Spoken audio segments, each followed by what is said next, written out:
సుదర్శన చక్రం మహా ప్రతిభావంతమైన ఆయుధం. ప్రత్యర్థి యొక్క ప్రతి దాడిని తిప్పికొట్టడానికి ఉపయోగించే పౌరాణిక కాలం నాటి ఆయుధం సుదర్శన చక్రం. అటువంటి ఆయుధం అవేద్యమైనది. దాని పనిని పూర్తి చేసిన తర్వాత మాత్రమే తిరిగి వచ్చేది.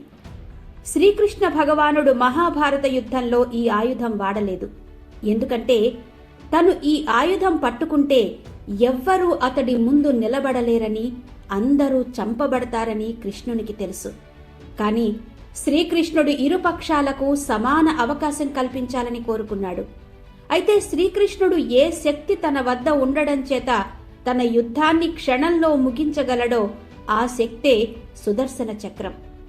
శ్రీకృష్ణుడు సుదర్శన చక్రాన్ని నేరుగా శత్రువుల మీదకు వదలలేము. అది కేవలం సంకల్ప శక్తి ద్వారా మాత్రమే పంపబడుతుంది.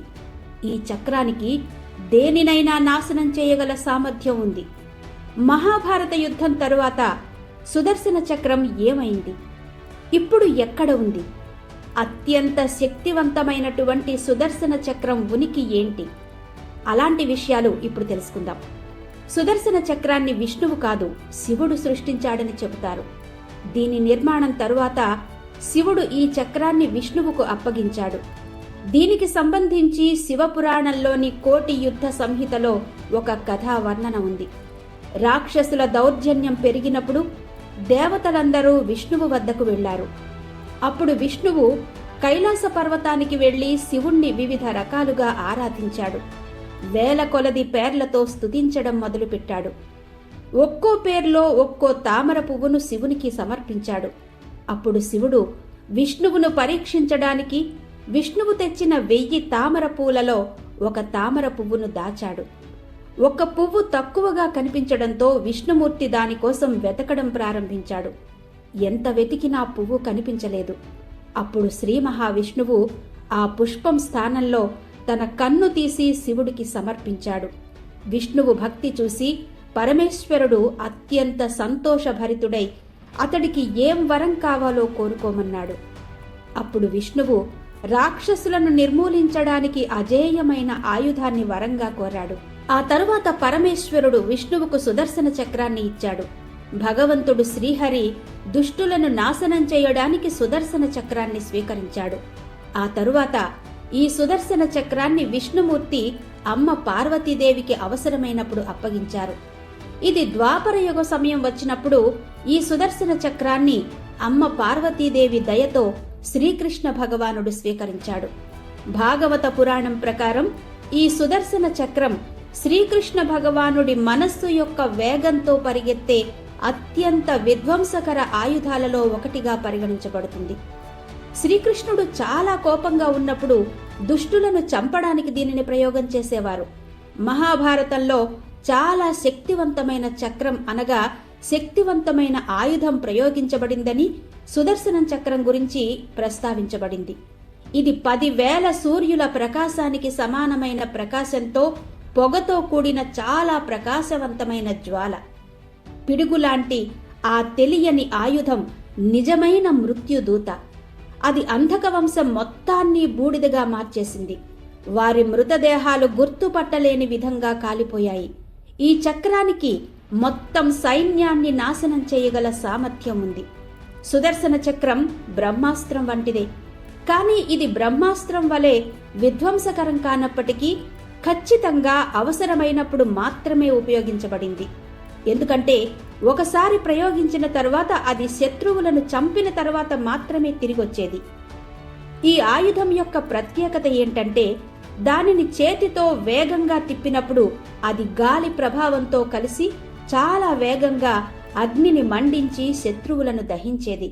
ఇది చాలా అందమైన శీఘ్ర కదలిక, శీఘ్ర కార్యంతో కూడిన భయంకరమైన ఆయుధం. అణుబాంబులాగే సుదర్శన చక్ర శాస్త్రం కూడా చాలా రహస్యంగా ఉంచబడింది. ఈ ప్రత్యేక ఆయుధం యొక్క సమాచారం దేవతలకు తప్ప ఇతరులకు తెలియకుండా ఉండేందుకు దానిని గోప్యంగా ఉంచారు. ఎందుకంటే సుదర్శన చక్రం విష్ణువు యొక్క ఆయుధం. అది తన వివిధ అవతారాలలో ధారణ చేసినందున అర్హత లేని మరియు బాధ్యత లేని వ్యక్తులు దానిని దుర్వినియోగం చేయవచ్చు అన్న భావనతో దానిని గోప్యంగా ఉంచారు. ఈ ఆయుధం ఒకేసారి చాలా పనులు చేయగలదు. దీని నిర్మాణం వెనుక అనేక విభిన్న పురాణాలను కూడా మీరు కనుగొనవచ్చు. శివపురాణం ప్రకారం సుదర్శన చక్రాన్ని శివుడు నిర్మించాడు. విశ్వాన్ని నడపడానికి శివుడు దానిని విష్ణువుకిచ్చాడు. ఇతర పురాణాలలో కూడా దీని ప్రస్తావన ఉంది. ఆ సుదర్శన చక్రాన్ని విశ్వకర్మ సృష్టించారు. అతడు సూర్యుడి అభేద్యమైన బూడిద నుండి 3 వస్తువులను సృష్టించాడు. అవి పుష్పక విమానం, త్రిశూలం, సుదర్శన చక్రం. ఋగ్వేదంలో సుదర్శన చక్రాన్ని విభిన్నంగా వర్ణించారు. ఇందులో సుదర్శన చక్రాన్ని కాలచక్రంగా అభివర్ణించారు. సుదర్శన చక్రం ద్వారానే విష్ణువు పార్వతీదేవి శరీరాన్ని 51 భాగాలుగా ఖండించాడు. మహాభారతంలో సూర్యుడు రాకముందే జయదత్తుడిని చంపుతానని అర్జునుడు వాగ్దానం చేసినప్పుడు కృష్ణుడు తన సుదర్శన చక్రంతో సూర్యుడు కనబడకుండా అడ్డుగా ఉంచాడు. అయితే దీని తర్వాత సుదర్శన చక్రం గురించి వర్ణన లేదు. ఇక మహాభారత కాలంలో శ్రీకృష్ణుడు సుదర్శన చక్రంతోనే శిశుపాలుణ్ణి కూడా సంహరించాడు. శ్రీకృష్ణుడు తన శరీరాన్ని విడిచిపెట్టినప్పుడు సుదర్శన చక్రం ఏమైంది?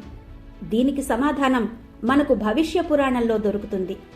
ఇందులో చెప్పబడినట్టుగా భగవంతుడైన విష్ణుమూర్తి లేదా అతడి అవతారం తప్ప సుదర్శన చక్రాన్ని ఎవ్వరూ ధరించడం కానీ దాని ప్రయోగం కానీ చేయలేరు. శ్రీకృష్ణుడు తన శరీరాన్ని విడిచిపెట్టినప్పుడు సుదర్శన చక్రం కూడా భూమిలో కలిసిపోయింది.